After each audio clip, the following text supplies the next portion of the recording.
لله رب العالمين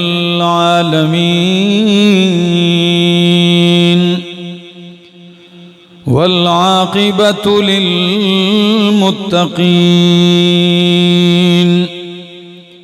والصلاة والسلام على أشرف الأنبياء وإمام المرسلين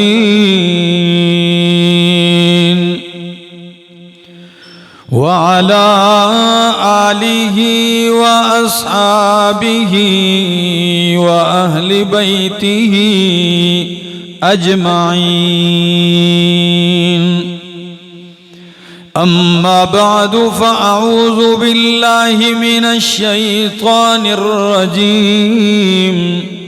بسم الله الرحمن الرحيم.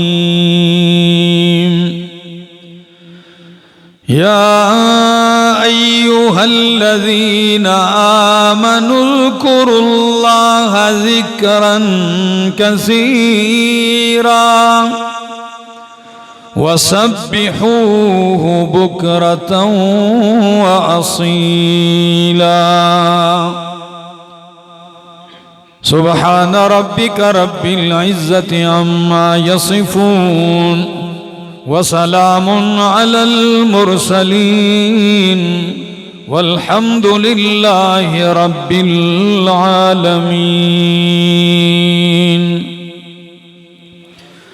انتہائی قابل عزت، قابل احترام، ذی قدر وذی وقار بزرگوں، بھائیوں، عزیزوں، نوجوان ساتھیوں، السلام علیکم. التجا ہے دربار الہی کے اندر کہ اللہ مجھے 100% حق سچ کہہ سکنے، سمجھا سکنے کی توفیق نصیب فرمائے، اور بعد ازاں مجھے اور آپ سب کو اس پر عمل کی بھی توفیق نصیب فرمائے. اللہ رب العزت نے جن اور انس کو اپنی بندگی اور عبادت کے لیے پیدا کیا ہے. سورۃ زاریات میں اللہ نے اس کا اعلان کیا وَمَا خَلَقْتُ الْجِنَّ وَالْإِنسَ إِلَّا لِيَعْبُدُونَ، کہ ہم نے نہیں پیدا کیا جن اور انس کو إِلَّا لِيَعْبُدُونَ، مگر اپنی بندگی کے لیے. اس لیے لِيَعْبُدُونَ اے لِيُوَحِّدُونَ، تاکہ وہ میری توحید کا پرچار کریں، میری وحدانیت کا اقرار کریں. اس کے لیے پیدا کیا. اب اس کی بندگی کے طریقے بہت سارے ہیں اور عبادت کی بہت ساری اقسام ہیں. تو اس کی بندگی کی، عبادت کی ایک قسم اس کی تسبیح اور تقدیس بیان کرنا ہے، اس کی پاکی بیان کرنا، یہ بھی اس کی عبادت ہے. اس کی تحلیل بیان کرنا، یہ بھی اس کی عبادت ہے. اس کی تمجید بیان کرنا، بزرگی بیان کرنا، بڑائی، یہ بھی عبادت ہے. اور اس کی تحمید بیان کرنا، حمد بیان کرنا، تعریف کرنا، یہ بھی اس کی عبادت اور بندگی ہے. اور ایک قسم ہے اس کی تسبیح بیان کرنا. یہ تسبیح زبان سے بھی، یہ تسبیح قلب سے بھی، اور یہ تسبیح حال سے بھی، حالت سے بھی عبادت ہے. اور اہم ترین عبادت ہے، خوبصورت ترین عبادت ہے اللہ کی تسبیح بیان کرنا.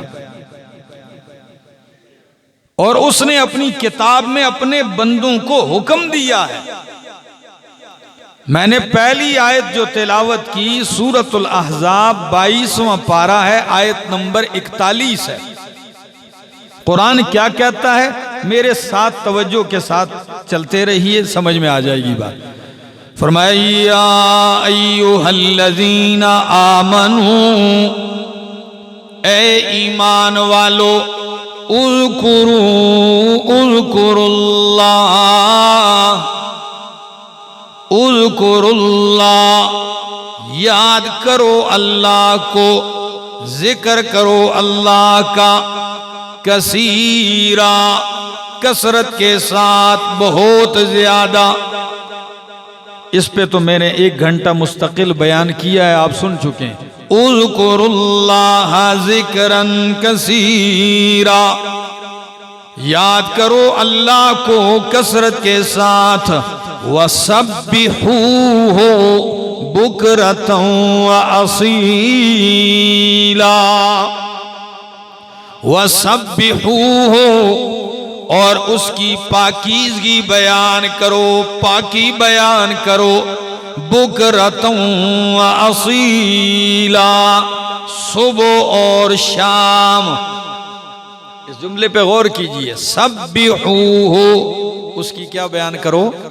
پاکی بیان کرو، تسبیح بیان کرو، بکرۃ و اصیلا، صبح اور شام۔ اب آپ کہیں گے تسبیح کس چیز کا نام ہے؟ تسبیح کیا ہے؟ تسبیح کا معنی کیا ہے؟ تو پہلے یہ سمجھ لیجئے کہ تسبیح، یہ مصدر جو ذکر ہوا ہے قرآن میں، مصدر کے ساتھ 92 مقامات پر ذکر ہوا ہے۔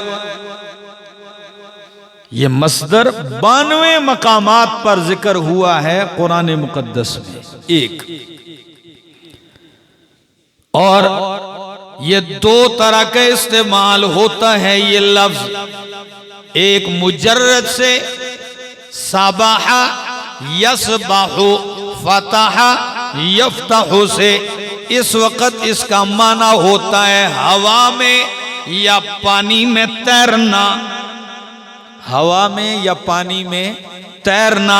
جب یہ سبح یسبح سے استعمال ہو، اور اس معنی میں بھی اللہ کے قرآن میں استعمال ہوا ہے، یہ میرے سامنے اللہ کا قرآن ہے، اور سورت کا نام سورت یاسین ہے، اور سورت یاسین کی آیت نمبر 40 ہے۔ اللہ کا قرآن کہتا ہے، میں اس سے پہلی آیت بھی پڑھتا ہوں تاکہ آپ کو سمجھ میں آ جائے۔ فرمایا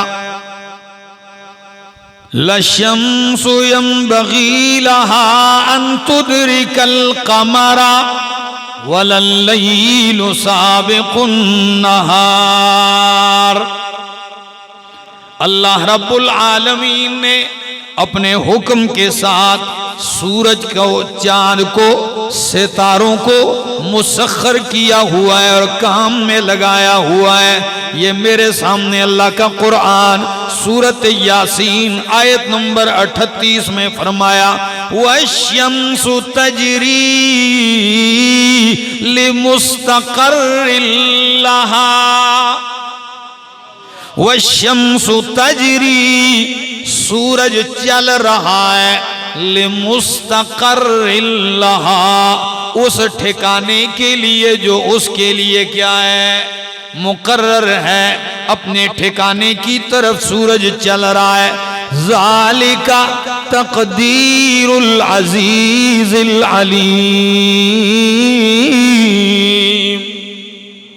یہ جو سورج چل رہا ہے، کبھی کوتاہی نہیں کی، کبھی رکاوٹ نہیں آئی، کبھی چھٹی نہیں کی، یہ اس کے لیے جو اندازہ مقرر ہے، آیا یہ کسی مخلوق نے مقرر کیا؟ نہیں، قرآن کہتا ہے ذالک تقدیر العزیز العلیم، یہ اندازہ ٹھہرایا ہوا ہے العزیز العلیم، زبردست ذات کی طرف سے، العلیم، علم والی ذات کا ٹھہرایا ہوا یہ اندازہ ہے۔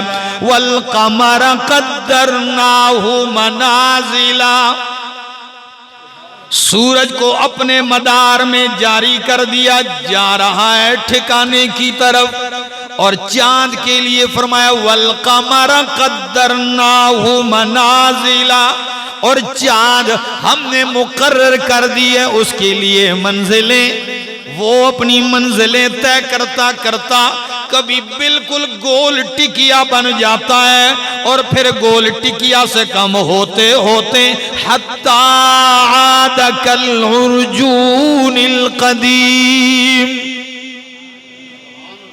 گھٹتے گھٹتے لوٹ آتا ہے کہاں تک؟ کالعرجون القدیم۔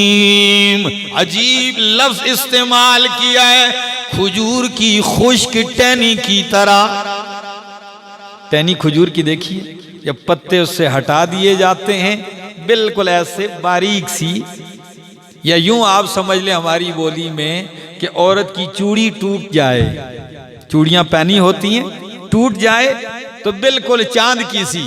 فرمایا قدرناہ منازل حتی عاد کالعرجون القدیم، چاند بھی آسمان کی فضا میں جا رہا ہے، بڑھتا گڑتا ہے، اور سورج بھی اپنے مدار کی طرف چل رہا ہے۔ فرمایا للشمس ينبغي لها ان تدرك القمر ولا الليل سابق النهار۔ للشمس ينبغي لها، سورج کے لیے یہ مناسب نہیں، سورج کی بس میں نہیں، سورج کی طاقت نہیں، ان تدرک القمر، کہ وہ چاند کو پالے، اس کے راستے میں رکاوٹ بن جائے۔ ولا اللیل سابق النہار، اور نہ ہی رات دن پہ سبقت لے جا سکتی ہے۔ جیسے لگایا ہوا ہے اسی ترتیب سے چل رہے ہیں۔ کل فی فلک یسبحون، میں نے کہا سبح یسبحو سے تسبیح مجرد سے ہو تو اس کا معنی کیا ہوتا ہے؟ تیرنا، فضا میں یا پانی میں۔ فرمایا کل فی فلک یسبحون، چاند ہو، سورج ہو یا ستارے ہو، کل یہ سارے فی فلک آسمان کی اس کھلی فضا میں یسبحون تیر رہے ہیں۔ کیا کر رہے ہیں؟ تیر رہے ہیں۔ تو ایک معنی تو یہ ہے، اور دوسرا معنی سبحا یسبح تسبیحا، جب باب تفعیل سے ہو تو اس وقت اس کا معنی ہوتا ہے اللہ کی پاکی بیان کرنا۔ کیا کرنا؟ اللہ کی پاکی بیان کرنا۔ اب پاکی کس چیز سے بیان کرنا؟ صحابی رسول سوال کرتے ہیں، کہتے ہیں اللہ کے پاک پیغمبر سبحان اللہ کا معنی بتلائیے۔ کس کا معنی؟ سبحان اللہ کا معنی بتلائیے، اس کا معنی کیا ہے؟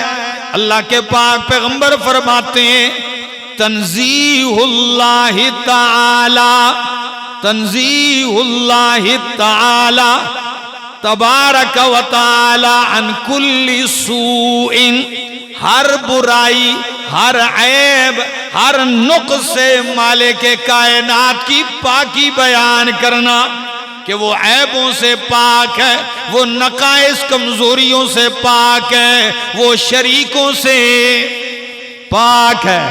سبحان اللہ، اللہ شریکوں سے، زور سے بولو، شریکوں سے پاک ہے۔ تو فرمایا سبحان اللہ، یہ مالک کائنات کی تسبیح پاکی بیان کرنا، اور اس پاکی پر اللہ کے لیے قربان جاؤں، وہ اتنا پاک ذات ہے شریکوں سے، عیبوں سے، نقائص سے، کہ مالک کائنات کی پاکی کائنات کی ہر چیز بیان کرتی ہے۔ اتنا پاک ہے کہ کائنات کی ہر چیز اس کی پاکی بیان کرتی ہے۔ انشاءاللہ میں قرآن کھولوں گا، آپ کے دماغ روشن ہوں گے۔ فرمایا یہ پہلا مقام میں اللہ کا قرآن کھولنے لگا ہوں۔ سورت کا نام سورت بنی اسرائیل، 15واں پارہ ہے، اور اس کی آیت نمبر 44 ہے۔ اللہ کا قرآن کہتا ہے تسبح لہ السماوات السبع، ہری پور والو، تسبح لہ السماوات السبع، والارض ومن فیہن تسبح لہ السماوات السبع، پاکی بیان کرتے ہیں اس اللہ کی السماوات السبع، ساتوں آسمان، والارض اور زمینیں بھی اس کی پاکی بیان کرتی ہیں، ومن فیہن اور جو مخلوق آسمان و زمین میں ہے وہ بھی اس کی پاکی بیان کرتے ہیں۔ فرمایا او کائنات والو کیا گن گن کے بتاؤں گا، صاف اعلان کر دیتا ہوں، وَإِن مِّن شَيْءٍ إِلَّا يُسَبِّحُ بِحَمْدِهِ، وَإِن مِّن شَيْءٍ کوئی چیز ایسی نہیں ہے مگر وہ یسبح بحمدہ، اللہ کی پاکی بیان کرتی ہے، بحمدہ اللہ کی تعریف کے ساتھ، یعنی صرف پاکی نہیں، پاکی ساتھ کس کے؟ تعریف کے، اللہ اکبر، یعنی عیبوں سے پاکی بیان کرتی ہے اور خوبیوں اور محامد اور صفات کے ساتھ تعریف بھی کرتی ہیں آسمان و زمین کی ہر چیز، وَلَٰكِن لَّا تَفْقَهُونَ تَسْبِيحَهُمْ، یا اللہ آسمان، ساتوں زمینیں، ساتوں آسمان، اس میں رہنے والی مخلوقات، ہر چیز، ہر ذرہ تیری پاکی بیان کرتے ہیں، ہمیں تو صرف انسانوں کی پاکی بیان کرنا سمجھ میں آتا ہے، ان چیزوں کی پاکی کیسے ہے؟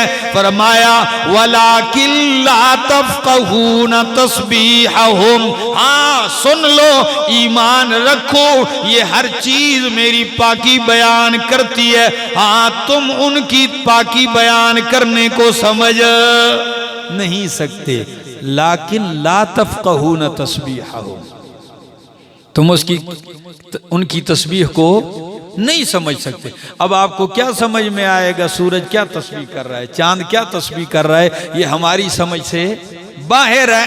اب یہاں علماء کہتے ہیں کہ جی یہاں تسبیح سے مراد تسبیح حالی ہے، زبان قال سے نہیں، زبان حال سے، لیکن یہ بات اپنی جگہ درست ہے، لیکن اس آیت میں مراد زبان حال نہیں، زبان قال ہے۔ حال سے تو پھر سب کو پتہ ہے سورج کا وجود اللہ کی توحید پہ دلیل، چاند کا وجود اللہ کی توحید پر دلیل، ستاروں کا، پہاڑوں کا، زمین کا، ذرے ذرے کائنات کا وجود اللہ کی توحید پر دلیل ہے، ان کی حالت بتلا رہی ہے کہ کوئی ذات ان کو کنٹرول کیے ہوئے ہے، وہ ذات ایک ہی ہے، اللہ ہے۔ یہ دلالت حالی الگ ہے، یہاں جو قرآن بیان کرتا ہے تو ساتھ کہتا ہے تمہیں ان کی تسبیح سمجھ میں، تو یہ جملہ بتلا رہا ہے کہ وہ زبان قال سے رب کی کیا بیان کرتے ہیں؟ تسبیح بیان کرتے ہیں، اللہ اکبر، وہ مالک کی سمجھتا ہے۔ تو ایک بات ذہن میں آتی ہے کہ پہاڑ، دریا، زمین، آسمان ہیں تو بے جان، نہ سنتے ہیں نہ باتیں کرتے ہیں، لیکن مالک کی شان اتنی ہے کہ یہ بے جان چیزیں بھی مالک کو پہچانتی ہیں۔ اللہ کی شان یہ کہ اللہ کی پہچان ان میں بھی ہے، تبھی تو یسبح بحمدہ، اس کی حمد کے ساتھ اس کی تسبیح بیان کرتے ہیں، وَلَٰكِن لَّا تَفْقَهُونَ تَسْبِيحَهُمْ، لیکن تم ان کی تسبیح کو نہیں سمجھتے، اِنَّهُ كَانَ حَلِيمًا غَفُورًا، بے شک اللہ بردبار ہے، حلم والا ہے، غفورا بخشنے والا ہے۔ دوسرا مقام قرآن مقدس کا کھولنے لگاؤں، سورت کا نام سورت جمعہ ہے، اللہ، سورت الجمعہ۔ اب اس میں اللہ کی شان دیکھیے کس انداز سے بیان ہوئی ہے۔ قرآن کہتا ہے یسبح للہ ما فی السماوات وما فی الارض، یسبح للہ ما فی السماوات وما فی الارض، یسبح تسبیح بیان کرتے ہیں پاکی بیان کرتے ہیں اللہ کے لیے ما فی السماوات جو کچھ آسمانوں میں ہے وما فی الارض اور جو کچھ زمین میں ہے پہاڑ بھی مالک کائنات کی تسبیح بیان کرتے ہیں یہ میرے سامنے اللہ کا قرآن پارہ نمبر ہے 23 اور سورت کا نام سورت صاد ہے 23واں پارہ سورت صاد اور سورت صاد کی آیت نمبر 18 ہے اللہ کا قرآن کہتا ہے کس پیارے انداز میں اِنَّا سَخَّرْنَا الْجِبَالَ مَعَهُ يُسَبِّحْنَ بِالْعَشِيِّ وَالْإِشْرَاقِ اللہ فرمایا اِنَّا سَخَّرْنَا الْجِبَالَ حضرت داؤد علیہ السلام اللہ نے انہیں بڑی خوبصورت آواز سے نوازا تھا جب وہ اللہ کی حمد و ثنا بیان کرتے یا اپنی کتاب کو پڑھتے رب کی عظمتیں بیان کرتے تو یہ ان کا معجزہ ہے فرمایا اِنَّا سَخَّرْنَا الْجِبَالَ بے شک ہم نے تابع کر دیے مسخر کر دیے پہاڑ معہو اس کے ساتھ یسبحن بالعشی والاشراق وہ پہاڑ بھی ان کی آواز میں لا کر صبح و شام تسبیح بیان کرتے تھے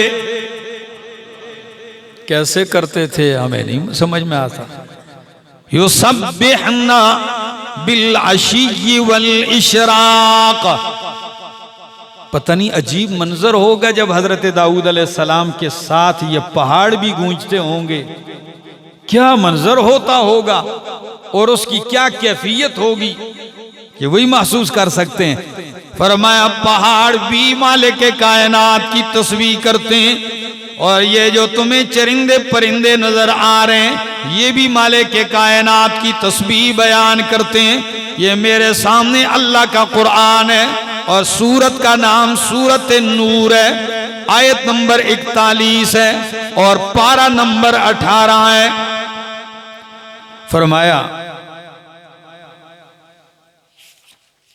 سورت نور 18واں پارہ اور آیت نمبر 41 قرآن کہتا ہے أَلَمْ تَرَ أَنَّ اللَّهَ يُسَبِّحُ لَهُ مَنْ فِي السَّمَاوَاتِ وَالْأَرْضِ أَلَمْ تَرَ کیا تو نہیں دیکھتا یعنی علم تعلم کیا تو نہیں جانتا کہ بے شک اللہ یسبح لہو پاکی بیان کرتے ہیں اس کے لیے من فی السماوات والارض وہ مخلوق جو آسمانوں میں ہے اور وہ جو زمین میں والطیر صافات اور پرندے بھی اس کی پاکی بیان کرتے ہیں صافات پر پھیلائے ہوئے اللہ نے کیسا پیارا منظر بیان کیا پرندے بھی پر پھیلائے ہوئے صف بستہ ہو کر کس کی پاکی بیان کرتے ہیں اللہ کی پاکی بیان کرتے ہیں والطیر صافات یا اللہ یہ اتنی مخلوقات تیری تسبیح تیری پاکی بیان کرتے ہیں تیری بندگی کرتے ہیں کیا سارے ایک ہی طریقے پہ کرتے ہیں فرمایا نہیں کل قد علم صلاتہ و تسبیحہ کل یہی سورت نور آیت 41 کل قد علم صلاتہ و تسبیحہ ہر ایک نے اپنی نماز اور اپنی پاکی کا طریقہ جان رکھا ہے کہ اس نے کس طریقے سے پاکی بیان کرنی ہے اپنے مالک کی تو ہر مخلوق نے اپنا وہ طریقہ جان رکھا ہے تمہیں سب کے طریقے معلوم نہیں کل قد علم صلاتہ و تسبیحہ واللہ علیم بما یفعلون لوگو تمہیں تو مالک کائنات دعوت فکر اور عبرت دے رہا ہے. اگر تم ان کی تسبیح کو نہیں سمجھتے، ان کے اعمال کو، لیکن اللہ کی شان یہ واللہ علیم بما یفعلون، اللہ علم رکھنے والا ہے اس پر جو یہ کر رہے ہیں. یہ جو کچھ بھی کر رہے ہیں اللہ اسے جانتا ہے. یہ ایک انداز ہوا. پرندے بھی اس کی حمد و ثنا میں لگے ہوئے ہیں، فرشتے بھی اس کی تسبیح بیان کرتے ہیں پاکی کہ اللہ پاک ہے، اللہ شریکوں سے پاک ہے، اللہ تیرا کوئی شریک نہیں ہے. سورت کا نام سورت الرعد ہے. اللہ 13واں پارہ سورت الرعد آیت نمبر 13، پارہ بھی 13 اور آیت نمبر بھی 13.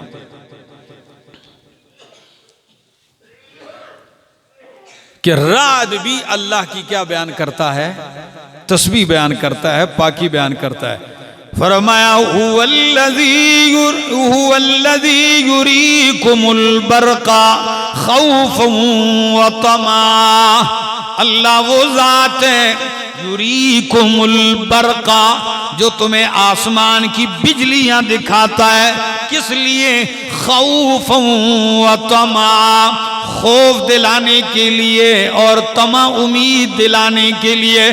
جب بجلی گرجتی ہے تو اوپر سے گرنے کا خوف بھی ہوتا ہے، وطمعا، اور باران رحمت کی امید بھی ہوتی ہے. فرمایا وہ ذات تمہیں بجلی دکھاتا ہے خوفا وطمعا، خوف دلانے کے لیے، امید دلانے کے لیے. وَيُنْشِئُ السَّحَابَ الثِّقَالَ، اور وہی ذات ہے جو اٹھاتا ہے بڑے وزنی اور بوجھل بادلوں کو. پتہ نہیں کتنے سینکڑوں ہزاروں ٹنوں پانی اٹھا کے لے کے چلتے ہیں، اور جہاں مالک کائنات کا حکم ہوتا ہے وہی برستے ہیں. فرمایا وَيُسَبِّحُ الرَّعْدُ بِحَمْدِهِ وَالْمَلَائِكَةُ مِنْ خِيفَتِهِ. اس لفظ پہ غور کیجئے. فرمایا یسبح الرعد بحمدہ، اور رعد بھی رب کی تسبیح بیان کرتا ہے، رب کی تعریف کے ساتھ، رب کی تسبیح پاکی بیان کرتا ہے رب کی حمد کے ساتھ. والملائکۃ، اور فرشتے بھی بیان کرتے ہیں. والملائکۃ، اور فرشتے بھی من خیفتہ، اس کے ڈر سے. اب میری طرف توجہ کیجئے، یہ رعد کیا ہے؟ مفسرین کرام فرماتے ہیں ایک قول یہ ہے کہ رعد فرشتے کا نام ہے. کس کا نام ہے؟ اور اس فرشتے کا نام ہے کہ جو فرشتہ کوڑا لے کر، چابک لے کر بادلوں کو ہانکتا ہے. تو اب معنی ہوگا کہ وہ رعد فرشتہ بھی رب کی تعریف کے ساتھ اس کی پاکی بیان کرتا ہے. دوسرا معنی کہ قرآنی اصطلاح کے مطابق رعد بجلی کی کڑکار کو کہتے ہیں. فرمایا ورعد وبرق، تو رعد کس کو کہتے ہیں؟ آسمان کی جب بجلی کی گرج جو ہوتی کڑکار، اس کو کیا کہتے ہیں؟ اس کو رعد کہتے ہیں. تو اب مانا ہوگا یسبح الرعد بحمدہ. او کائنات والو، جب بجلی گرجتی ہے، بادل اٹھتے ہیں، ٹکراتے ہیں، دنیا والے تو اسے کڑکار سمجھتے ہیں. اللہ فرماتے ہیں تم کڑکار سمجھتے ہو، یہ کڑکار میری تعریف کر رہے ہیں، یہ گرج بھی میری حمد اور تسبیح بیان کر رہی ہے. تمہاری سمجھ سے بالا تر ہے. یسبح الرعد بحمدہ والملائکۃ من خیفتہ. اور صرف فرشتے اسی مقام پہ نہیں، یہ میرے سامنے اللہ کا قرآن ہے، اور سورت کا نام سورت البقرہ ہے، اور سورت بقرہ کی آیت نمبر 35 ہے. آیت نمبر 30 نمبر آیت میں اللہ کا قرآن کیا کہتا ہے؟ جب اللہ رب العالمین نے ارادہ کیا کہ انسان کو پیدا کرے تو فرشتوں کے سامنے تذکرہ کیا. فرشتے کہنے لگے قالوا اتجعل فيها من يفسد فيها ويسفك الدماء وَنَحْنُ نُسَبِّحُ بِحَمْدِكَ وَنُقَدِّسُ لَكَ. اللہ تو زمین میں انسان بنائے گا، وہ تو فساد کرے گا، قتل و غارت کرے گا، خون بہائے گا. اگر بندگی کے لیے بنانا ہے تو بندگی تو ہم تیری کر رہے ہیں. نَحْنُ نُسَبِّحُ بِحَمْدِكَ، اللہ ہم تیری تسبیح بیان کرتے ہیں. بِحَمْدِكَ، تیری پاکی کے ساتھ، تیری تعریف کے ساتھ، تیری پاکی بیان کرتے ہیں تیری حمد کے ساتھ. وَنُقَدِّسُ لَكَ، اور ہم تیری پاکیاں اور تیری بزرگیاں بیان کرتے ہیں. تو فرشتے سارے کیا کہہ رہے ہیں کہ اللہ ہم تیری کیا بیان کرتے ہیں؟ تسبیح اور تقدیس اور پاکی بیان کرتے ہیں. تو اللہ نے جواباً فرمایا انی اعلم ما لا تعلمون. انسان کے پیدا کرنے میں اس کے علاوہ جو خوبیاں میں جانتا ہوں وہ تم نہیں جانتے. اس لیے کہ تم تو پاکیاں بیان کرتے ہو، تسبیح کرتے ہو، لیکن تمہارے اندر خواہشات اور گناہ کی طاقت نہیں ہے. اس انسان کو جب میں زمین میں پیدا کروں گا تو اس کے اندر بھی اس کو خواہشات کی طاقتیں ڈال دوں گا اور شہوات رکھ دوں گا، اور اس کے باہر بھی جہان سجا دوں گا. پھر کہوں گا میرا بندہ ان سے اپنے آپ کو بچاتے بچاتے میرے سامنے جھک میری پاکی بیان کر. تو جب یہ جھک کے پاکی بیان کرے گا اس وقت اس کی شان بہت اونچی ہو جائے گی. اللہ تو فرشتے بھی اللہ کی تسبیح بیان کرتے ہیں، پہاڑ کرتے ہیں، زمین و آسمان ساری مخلوق اس کی پاکی بیان کرتے ہیں. میں پڑھنے لگا ہوں 24واں پارہ میرے سامنے اللہ کا قرآن ہے، اور سورت کا نام سورۃ المومن ہے. اس کا دوسرا نام، اس سورت کا نام ہے سورۃ الغافر. سورۃ المومن 24واں پارہ آیت نمبر 7 قرآن کہتا ہے الذین یحملون العرش ومن حولہ. الذین یحملون العرش، وہ فرشتے یحملون العرش جو عرش کو اٹھائے ہوئے ہیں. کس کو؟ عرش الہی کو اٹھائے ہوئے ہیں. ومن حولہ، اور وہ فرشتے جو عرش الہی کے ارد گرد ہیں. یسبحون بحمد ربہم، وہ پاکی بیان کرتے ہیں اپنے رب کی تعریف کے ساتھ، حمد کے ساتھ اس کی تسبیح بیان کرتے ہیں. وَيُؤْمِنُونَ بِهِ، اور رب پر ایمان بھی رکھتے ہیں، یقین بھی رکھتے ہیں. وَيَسْتَغْفِرُونَ لِلَّذِينَ آمَنُوا، اور صرف تسبیح نہیں بیان کرتے، زمین پر رہنے والے ایمانداروں کے لیے بخشش کی دعائیں بھی مانگتے ہیں. مومن کی کتنی بڑی شان ہے کہ اللہ نے عرش کو اٹھانے والے فرشتوں کی بھی ڈیوٹی لگا دی ہے کہ میرے ان مومن بندوں کے لیے کیا مانگا کرو؟ بخشش کی دعائیں مانگا کرو. ان سے غلطیاں بھی ہوتی ہیں تو اگر یہ نہیں کرتے ایک دوسرے کے لیے، تم ان کے لیے مغفرت کی دعائیں کرتے رہو. ورنہ مومنوں کو بھی ڈیوٹی پہ لگایا ہے کہ تم ایک دوسرے کے لیے بخشش کی دعا کیا کرو. جنازہ ایک بہترین صورت ہے اس کی کہ لوگ کتنی بڑی اجتماعیت کے ساتھ رب کے حضور، کتنی عاجزی کے ساتھ خود بھی پاک صاف ہو جاتے ہیں، اور مرنے والے کو بھی غسل دے کے پاک صاف ستھرے کفن میں لپیٹ کے باعزت سامنے رکھ کے اللہ کے حضور التجا کرتے ہیں، اور اپنے لیے بھی اور مرنے والے کے لیے. اللہ کیا شان ہے مومن کی. تو عرض کر رہا تھا کہ اللہ کی تسبیح، اللہ کی پاکی ہر چیز، ہر مخلوق بیان کرتی ہے. اور اسی طرح میں کھولنے لگا ہوں قرآن مقدس کا ایک دوسرا مقام. یہ میرے سامنے اللہ کا قرآن ہے اور سورت کا نام سورت شورا ہے. 25واں پارہ ہے.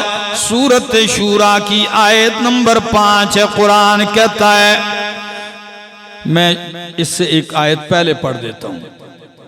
فرمایا لہو ما فی السماوات وما فی الارض، خاص اسی کا ہے جو کچھ آسمان و زمین میں ہے. آسمان و زمین میں سب کچھ کس کا ہے؟